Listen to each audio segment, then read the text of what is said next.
Y'all see this? Y'all see this? I'm being Hello. dramatic. They're making fun of me, y'all. Welcome to Cherry's World Podcast. I am Cherry Johnson, but today we got a special guest in the house. This one happens to be my homeboy, and we go back really far.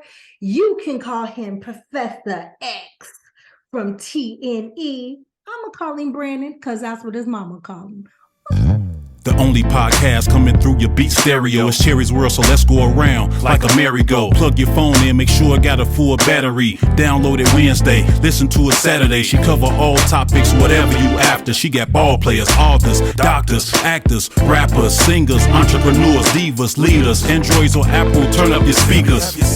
Trying to shoot my shot like the vaccine, whether it's Cherry or Maxine, whether the podcast or acting, she that queen. PYT, you know what that mean. Saw you on TV and touch the screen, touch on you. I plead Lucy's got a crush on you.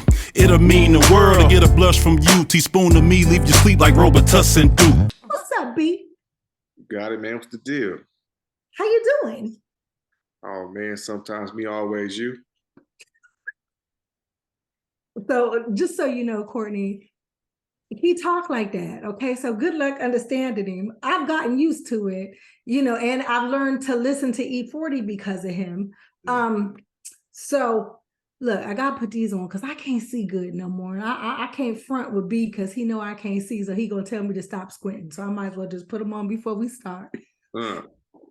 Brandon and I go back a long, long way. On spot, huh? Yeah, for the people out there that don't know our relationship, well, I don't think there's a lot of people that don't know our relationship. But people that don't know our relationship, can you tell them what the TNE stands for? Take no excuses. Yeah. And that's a motto that you live by. And you do. Where did you come? It's my life. I've been disabled for over 20 years, and I live my life based upon that motto. Like you can cut your lights out or you keep going. And when you're in a wheelchair, no one cares if you're in a wheelchair or not. They don't give you no excuses because you're sitting in the chair. You just are just sitting still. They're gonna push you to keep going.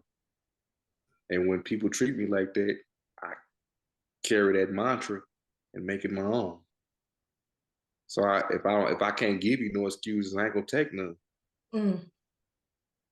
And let me tell you, he makes you stay accountable. He doesn't let me give him no excuses. In fact, I'm on social media as heavily as I am because of this man. Courtney, he's the one that makes me check my DMs. He's the one that made me start putting up videos. If it wasn't for him, I would have never done it. And he would not take the excuse of, I don't know how. You know what he told me? Figure it out. Well, I knew her greatness. And I knew if she connected with the social media world with her greatness, she was just going to expand it to be something greater past whatever she's done in her previous years. So since you brought up your injury and your disability, can you tell us more about how you got in that wheelchair? I was in high school, my 10th grade year, block system, to where we get out of school around about 1:30. I was doing bad in Spanish class, so my mother had set up a tutoring class at her job at an elementary school she worked at, which was off of one of my bus stops or bus routes going home. But the school bus that leaves to go to where her school was at 3. So I was just waiting around trying to bypass time until it was time for me to get on the 3 o'clock bus. So I ended a couple of friends of mine going down to the football field, and it wasn't football season; it was like track season at the time. So they had all the little the gymnastic mats and the little pogo stick thing that you jump over. I don't know it by name, but that's what it was. And instead of the gymnastic being used for trampoline jumping, we use it for wrestling. Like we watch WWF or WWE, how they dog pound on top of each other. So one thing led to another. the high school football team had came out to see what we're doing and joined in on the fun. But you know, these guys are 300, 250, 300 some pounds, and we scrawny, we small. So I end up at the bottom of a dog pile up after one of the football players threw me onto a pile up. One of the players that that was there, well, one of the guys that was there, you guys may be familiar with future Hall of Fame Steve Smith. I went to school with Steve Smith. Yeah. And he was actually one of the guys in the pile up while we were receiver. Sorry, say one more again, bro. Wide receiver. Yeah. So the guy who actually threw me in the pile up, he got out, jumped on top of everybody, and because I was scooting out and I couldn't no longer move because of all the pressure on my abdomen, I was losing focus and losing conscious. So the last thing I recall was him jumping on top of everybody and my neck kind of like hanging off the edge of the mat, and he just bent over. His whole pressure of his whole body just sprung my neck over. So when I woke up, I don't know how long I was down for. It could have been about 15, 20 minutes maybe. But when I woke back up, I couldn't feel anything. And the guy, it was one of the big dudes, one of the football players, he was there. He lifted me up, and I just buckled and fell down to the ground. And he looking at me like, dang, man, will you already get up, man? I'm like, I can't feel or move a thing. And the first sign of not moving, I wanted to panic and cry. And I sit there for about 20, 30 minutes thinking it would just, you know how you ever sit on your hands get numb? Yeah. And you think, well, you know, once you get off your hands, little, it's gonna come back. Yeah. I was thinking that, but it didn't. So I was starting to cry. But then I started thinking about my grandmother, who was a diabetic, and she never, throughout her tenure of going through those procedures of having to get a shunter arm or being hospitalized, she never cried and never showed no mercy. And I thought about her, and I just immediately stopped crying, and something just came up, something just lifted over my shoulders, and I didn't have no fear. And I went to the hospital, being a minor, being a child, not knowing what to expect, because, you know, I never went to a hospital with anything of that severity. And the warm welcoming of having two parents showing up gave me the comfortability to face, along with my spirit, what was getting ready to happen. And then within 3 days of being admitted into the hospital, the doctor came in and said, we have some bad news. And he says, you have separated your vertebrae in your neck from your C5, your C6, and your C7, and your C8. If you're not familiar with those terms, if you can bend your head over and touch the back of your neck, you'll feel a bone there. That's your C8. I damaged that, allowed me to lose the ability in my hands, my legs, and etc. And it caused me to be a quadriplegic, to where I lost feeling from pretty much my chest on down. But my situation is incomplete. So there's certain areas in my lower region that I can feel, and certain other parts that I can't. So that's how my injury happened, and that's how I ended up finding out, you know, what it was when that time came. When you have a serious injury like that, I have another friend who you know about, he's a paraplegic. When stuff like that happens, you have to go through some sort of depression, right? I mean, that's human. How did you get yourself out of that? Don't tell me you ain't human, Brandon. I'm not. I was going to tell you where my depression set in at. Okay. I wasn't so much depressed about my injury. What made it difficult was dating when it came to the opposite sex, because when you're 15 and 16 years of age, the female doesn't understand what are you going through, or you don't know if she's willing to go the distance with you. So and then when if you're a able-bodied male, when you're a adolescent, you think about sex or you think about going to the movies with your friends. Or, that was hindered. That was cut short. So when women, women are hanging at the malls, especially in my time when I'm coming up, that's where we're gonna meet the girls at. Saturdays the girls are at the mall, or they're this location, that location, and you no longer can go to those places. So you get the depression sets in because you want to be appealing for the opposite sex because you're human. You understand what I'm saying? So I wanted to give up at one point in time in my life based on that. What helped me get over was I had a good mother. I had a good father.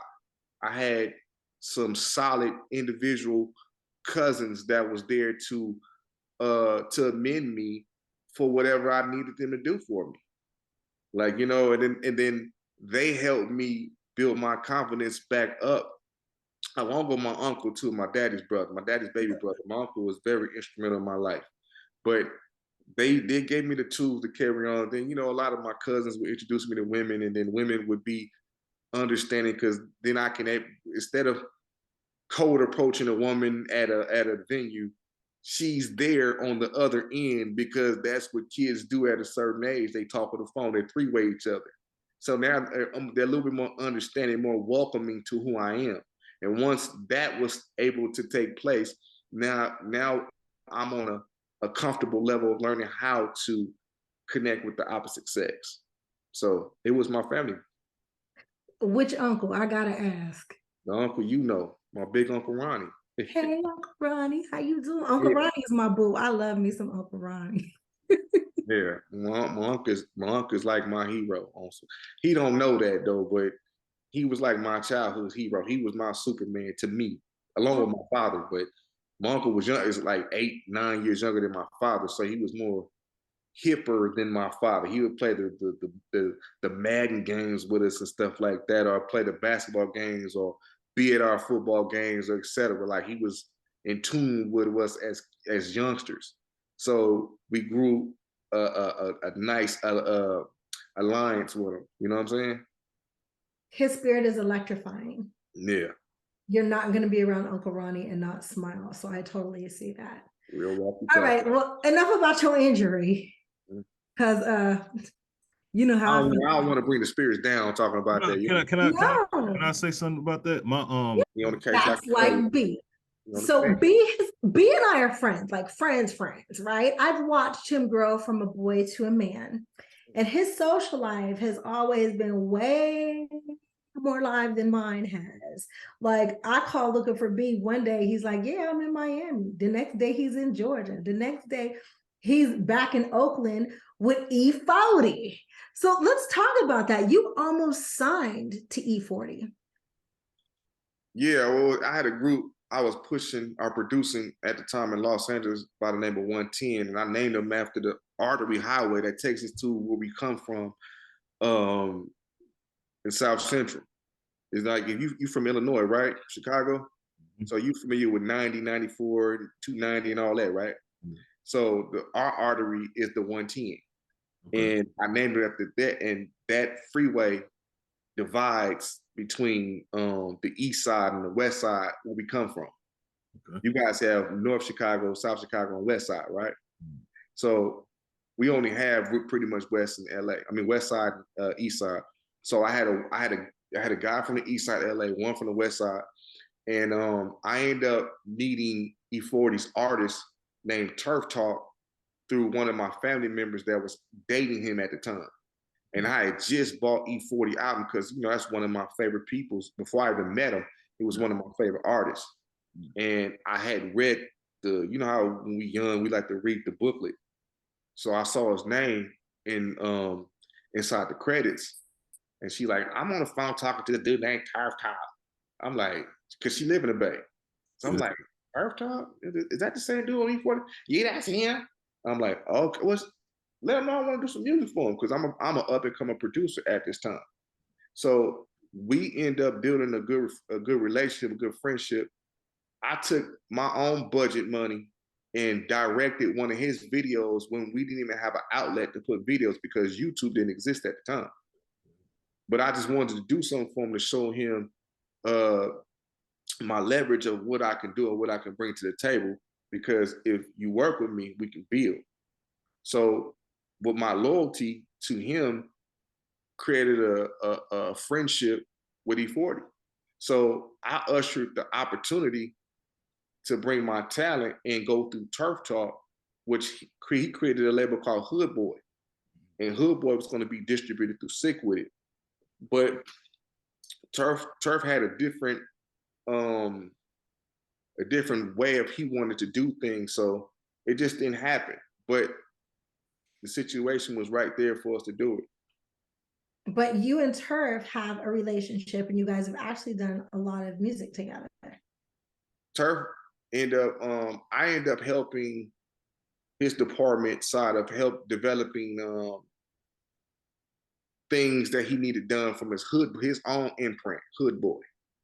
So me and Turf just went on to help Turf do his own individual solo thing. And then I always had my imprint TNE, so I never came to anybody's label with my hand out. I always said, if I'll pay to be a part of y'all situation and, you know, whatever, and pay for the features, I don't want nothing for free. I don't want nothing given to me. I'm not saying I'm different than a lot of other talent, but I didn't come with my hand asking for stuff. You know what I'm saying? I came bearing gifts like, here, man, take that, you take that, but this is what I want from this. And I'm young, so I don't know the game, but I know the streets. And I know how the streets operate when it comes to distributing certain things, street pharmacy types things. So I'm like, it's no different in the business game. If you know how to wrap your mind around that. So that's pretty much how me and Turf relationship grew, because I just stayed locked in with him, and he took me on tour, which E40 was part of that tour. And if you're familiar with any West Coast artists, Keek the Sneak was on the tour with us, as well as a few other couple. Maybe you heard of Be Legit from back in the old school days. He was there on a few dates. So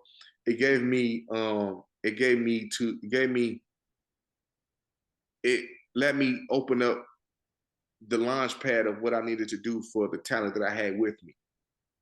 It gave me my legs, my wings, so to speak. You know, I learned a lot just by being around, and I documented it. A lot of the footage, no one would help me. I had not even my own crew sometimes. I had to hold a phone or hold a camera phone, and I had to road manage, and I had to set up rooms. You know what I'm saying? I'm paying for gas, paying for their food, sometimes taking them to go get clothes so they can stand next to the artist and still look good. Like, I took the initiative on my end just so I can show them I know a little something, but I'm asking for help. You know what I mean? And then, you know, I guess with that the detailings of what went good and what bad could be another segue. But yeah.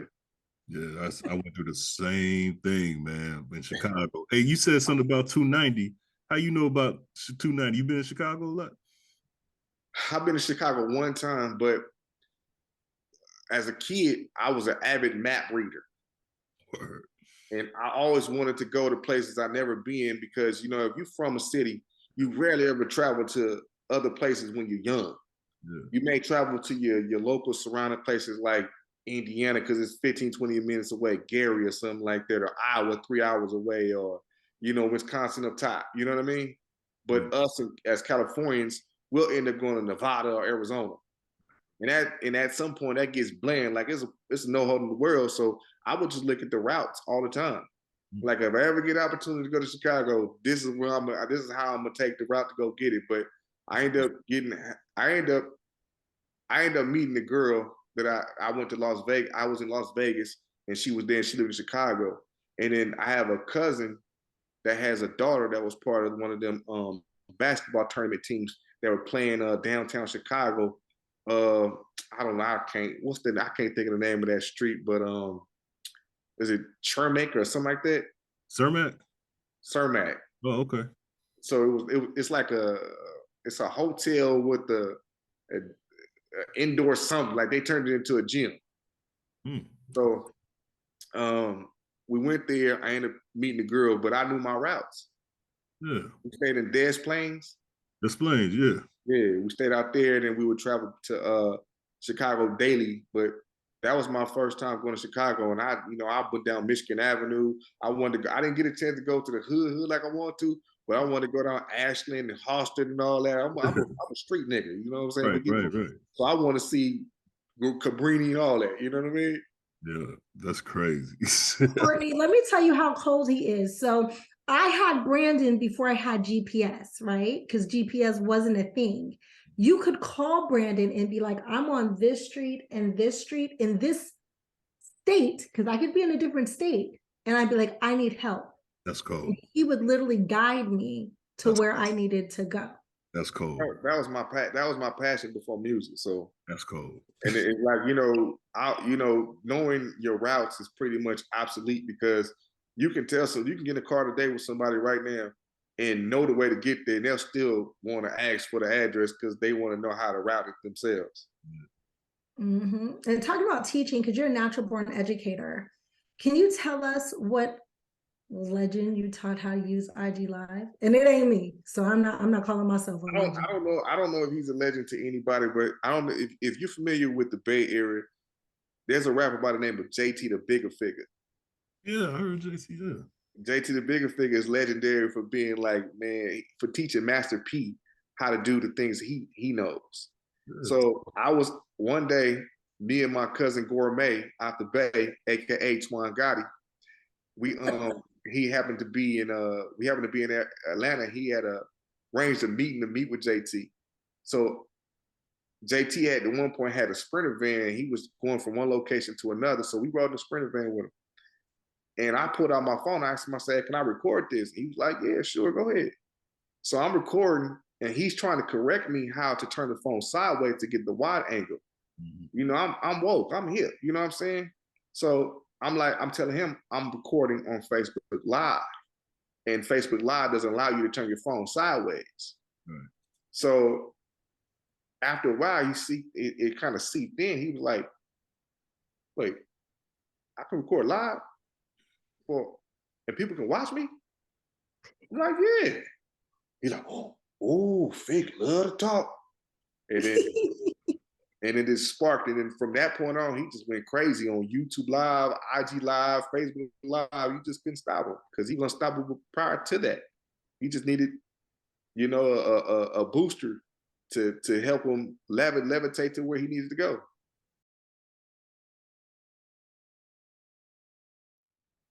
How smart? How smart was that guy, man? It's crazy. He was very intelligent, but when I met him, you didn't see it off the rip, but you can tell he was very insightful, wanting to always learn information. Like he was like the things that he was learning, he was trying to project it amongst people around him. And when he was younger, like when he was first starting out, because he wasn't popping when he first started out. I met him early in his career. I met him, he was dropping a bucket, and he was known as Nipsey Hussle. Mm. I mean, if people don't know what a bucket is, that's an unaffordable vehicle, like a Mercedes-Benz or something. Like he was driving like a Brougham or something. But when I first was around to get a glimpse of who he was, he always was trying to be a beacon of knowledge. He was always just trying to just learn. And if you ever heard of Big U, I would see him and Big U talking, and Big U would be schooling him, and he would be like, I remember I was trying to ask him something. He was like, man, give me 1 second, give me 1 second. Big U was giving him game. And he was just he was on his knees as Big U was talking to him, looking up at Big U, learning. And I'm like, okay, I see what he on. But what he became, I didn't see that coming, but I'm not shocked either. Because I always knew, not always knew, but from the time of meeting him, like he was on to something different, other than most of us that come from where we come from. But it's different when you know who you are. Yeah. Like he knew he was enriching. His father had took him to Africa. He knew his grandmother, his great-grandmother in the village where he comes from. It's different when it's like, when our village comes from our street, or the closest we got to Africa was knowing that our great grandmamas was from Mississippi or Louisiana. So it's a different type of learning when you actually learn who yourself is. And he was something special around because he knew where he wanted to go. The knowledge that he see, a lot of people looking at the gangbanger. I saw him as a man who didn't want to do none of that, but just by being in a growing up in an environment, it's kind of difficult to bypass the gang life because your peers are around you. And I don't mean to keep up too much time with this, but I just wanted to just shed some light on that. But, so I want to talk about your own album because you got your own album coming out, right? Yeah. When are we gonna be expecting it? I mean, I done already got some sneak peek, but I don't know if everybody else got the sneak peeks that I got. We're looking forward to maybe July of 2023, and we're trying to put together a situation where we're connected with handicap pride because they have a pride month for handicapped people in July. Really? How come I don't know about this? I thought I was invited to all the prides. Ain't nobody ever invited me to handicap pride. I mean, but this is free game. So if you get some game, you go Google what I'm speaking, and then you can see what I'm saying for yourself. Wow. You know what I mean? So, but yeah, my project's coming out in July. I'm dropping singles in between time and some videos throughout next year. And the album kind of was inspired from looking at the old compilations from back in the days when you had various artists on one production or one project. And I don't really have a lot of people like that, so I just used my team of artists, and I welcome in a new artist by the name of EBS Tiny Deuce from my community. And I wanted to help and develop him to see him do something greater than where he come from. So, but my inspiration came from people like, this is probably going to be off base a little bit, but Sir Mix-a-Lot. Why Sir Mix-a-Lot? Because if you ever listen to any of old Sir Mix-a-Lot production, it really is just him and his old drum machine called the XP1200, and whatever his mind put sounds into that drum machine is what he came up with. He didn't have a lot of help. He didn't have this person, that person. He comes from the state of Washington. How many artists come out of Washington at that time? We got Macklemore and stuff like that, Nirvana, but prior to him, we never heard nobody. And I end up downloading this app that was $20 on my cell phone called Beatmaker 2.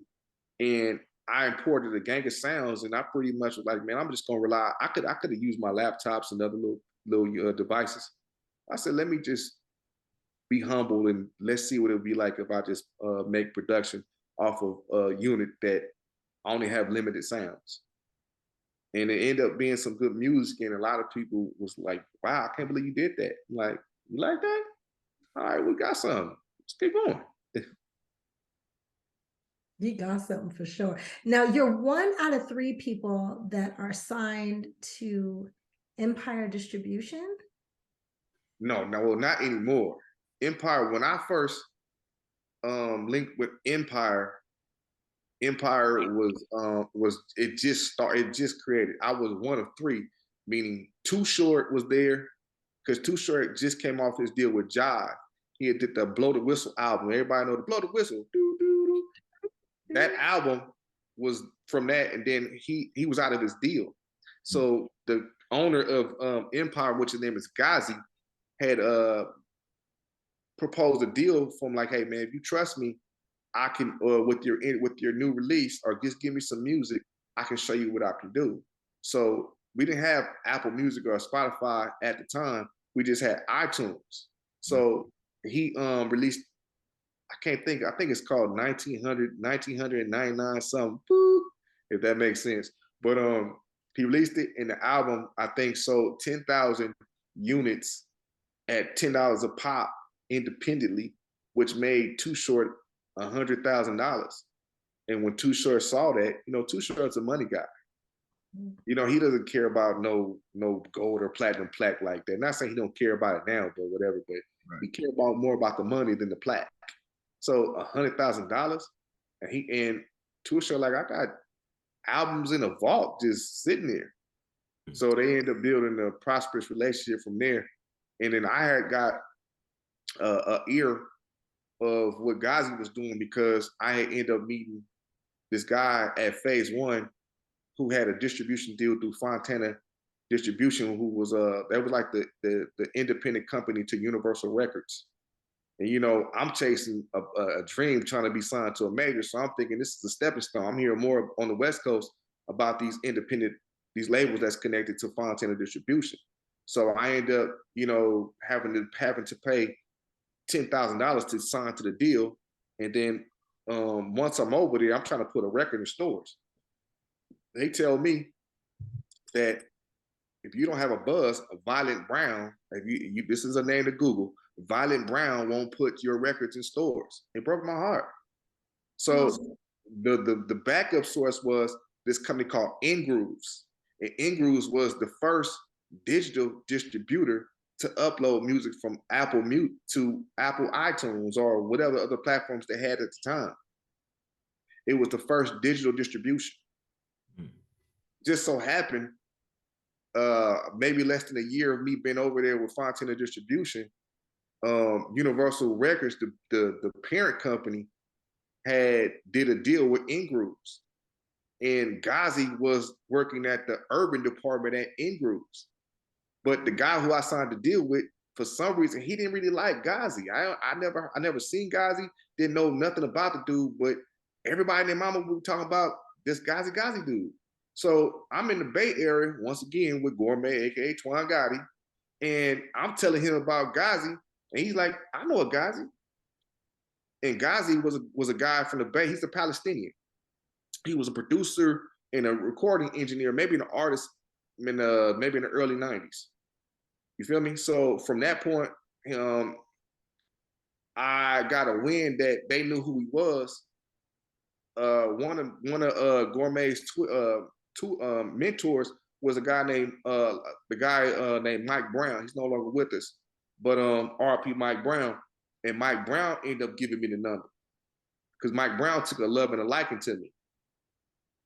So I called Ghazi, made an appointment, and the rest was history.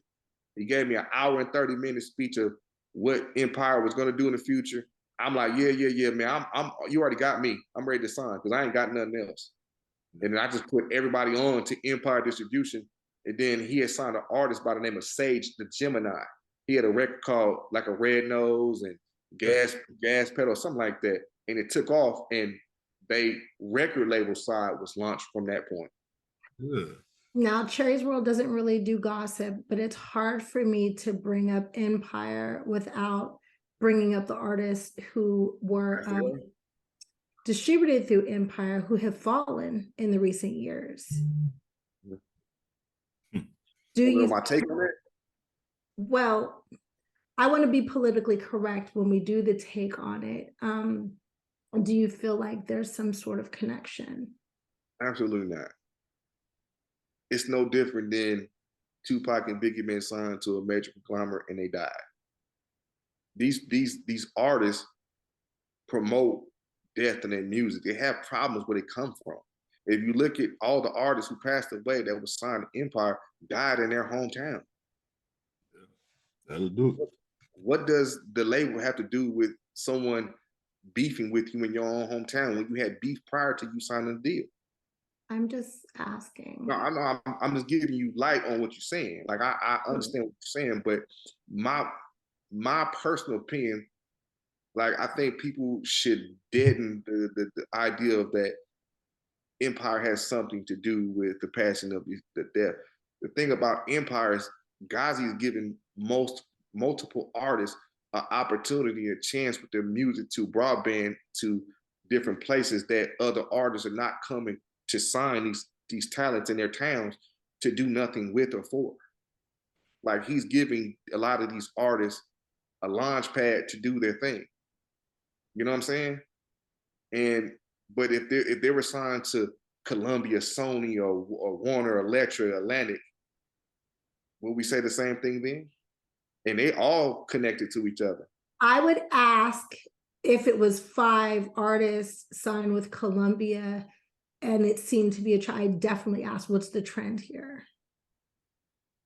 Just a man giving people from the inner city an opportunity who has problems in their hometown. I guess it's just like child stars, right? If you're from PA, Pittsburgh, right? So let's say you had an issue with someone when before you left to come to California, and from 6 or 7 years old, they still got a problem with you at 45 or 46 years old, and then someone slaps you out of nowhere. Are we gonna blame UPN for the problem you had at Pittsburgh or something? No. Exactly, it's the same difference. Yeah. All right. I'm glad you did that. I was looking for the video.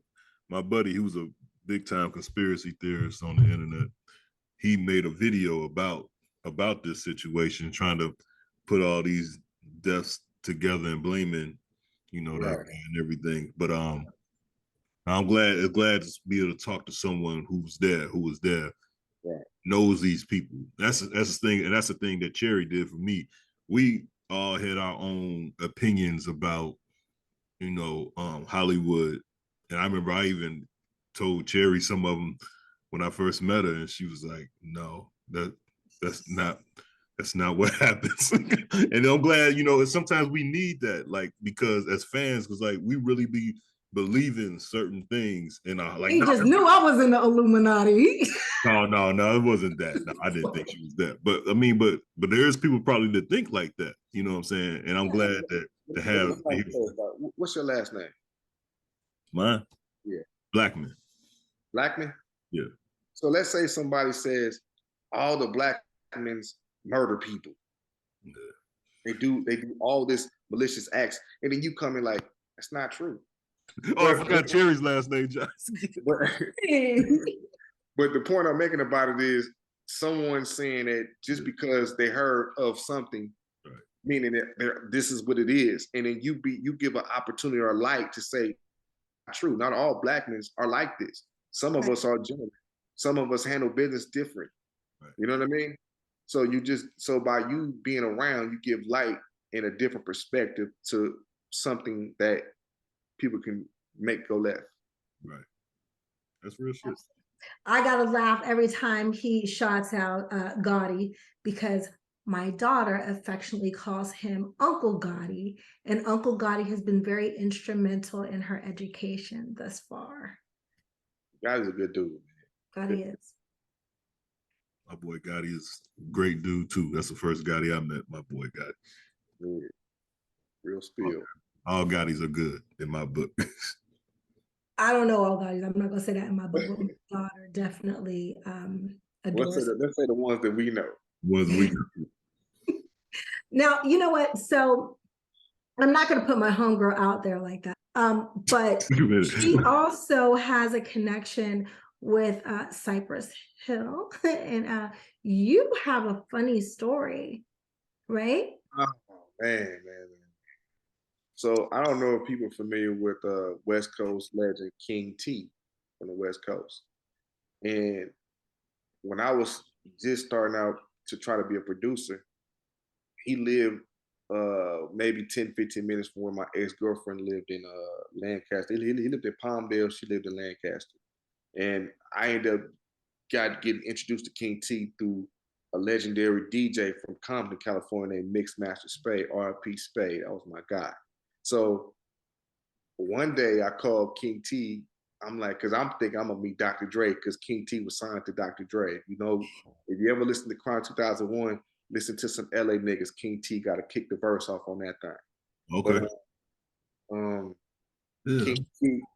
King T, I called him. He said, I said, what you got going this week? He said, I got to go to Be Real house. But he said it's so regular, like Be Real just some regular ass nigga from around the corner.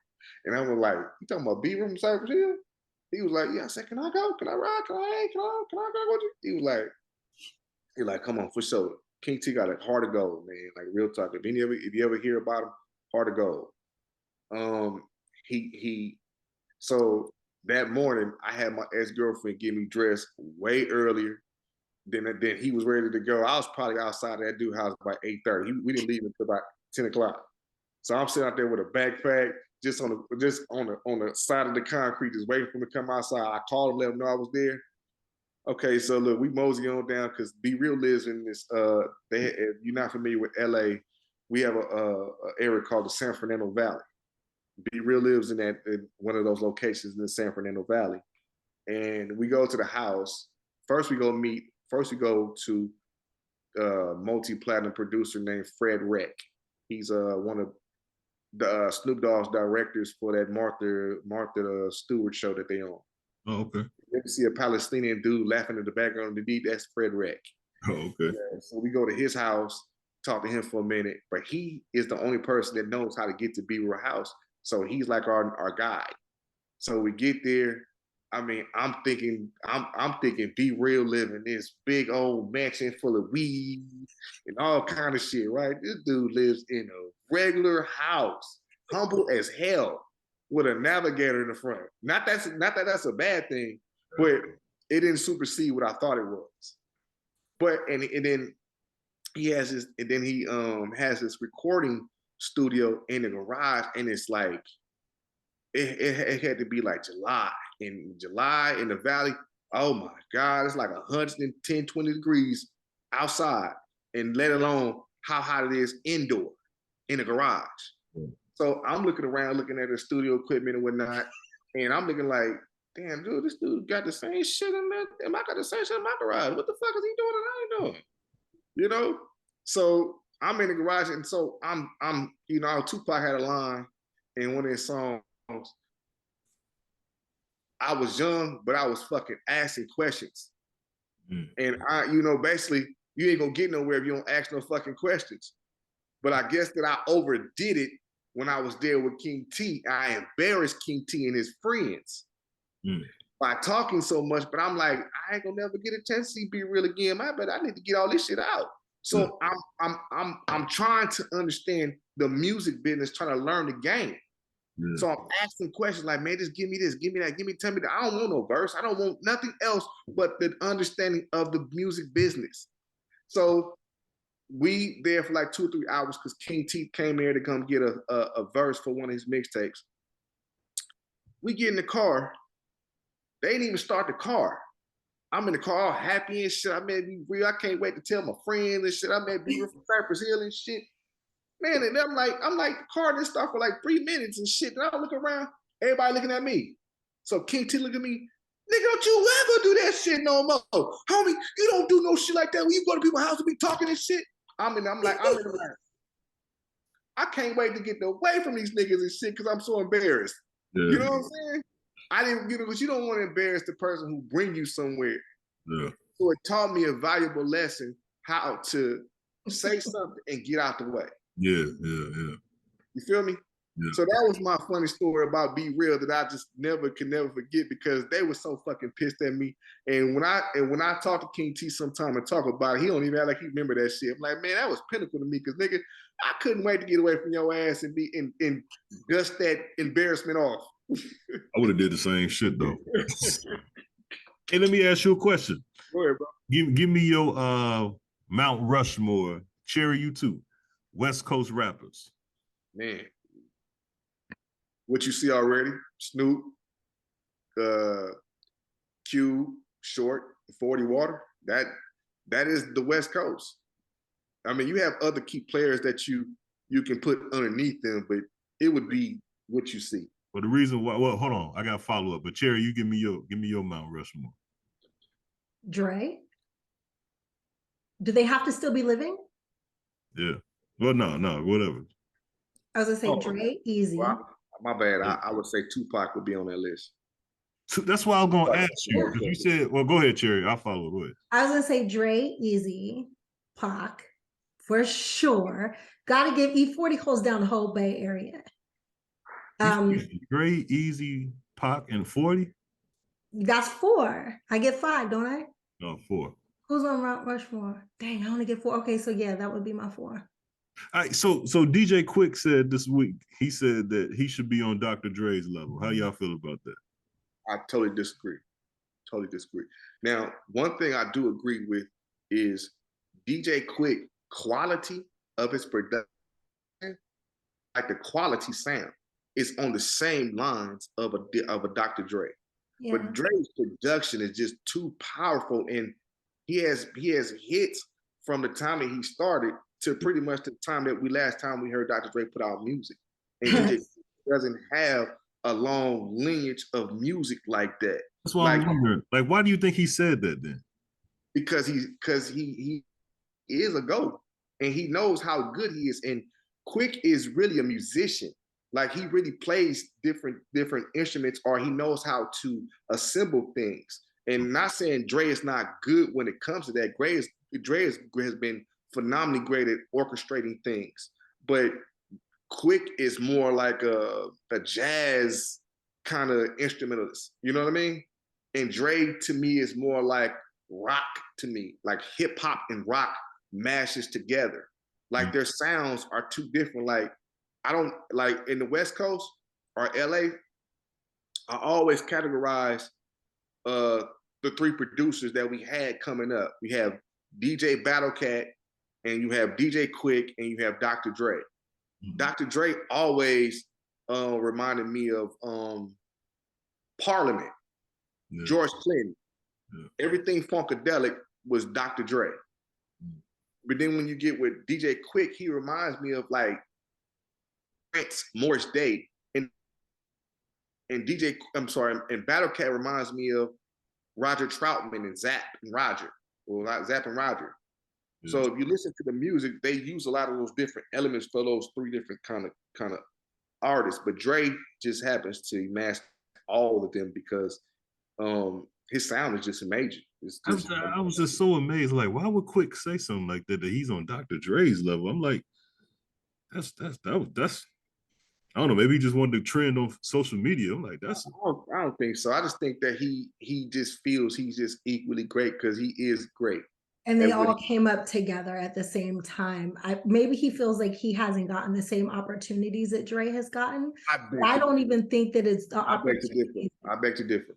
Because, okay, let's say Ruthless Records came out on Priority. Priority is an independent. I don't know if people know that. Oh, so it wasn't Interscope, huh? No. So, remind you that when Dr. Dre left NWA, he had nothing. He had his name, but there was no money to produce an album. So they had to go find some street people to get some independent money to start Future Shock, which ended up becoming Death Row. You know what I'm saying? So with the opportunity of doing that, he created an album without even having a label. See, DJ Quick has skills and to me is one of the greats.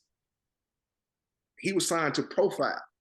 Yeah. If you go back to time, DJ Quick's first album came out before the first Chronic.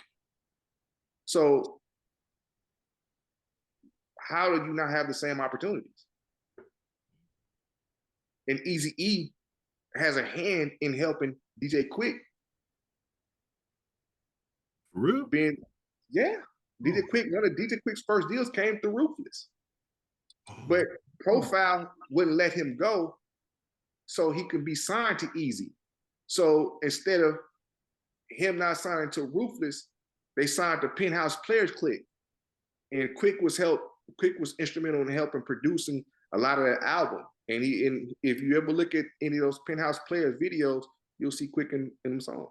So Cherry, you said Dre and Quick and all them, they grew up together. I grew up with, but they all were together. Like I never knew that. Yeah. Somewhat, yes. They all knew each other because in the early 80s, Quick made a tape called The Red Tape and every tape.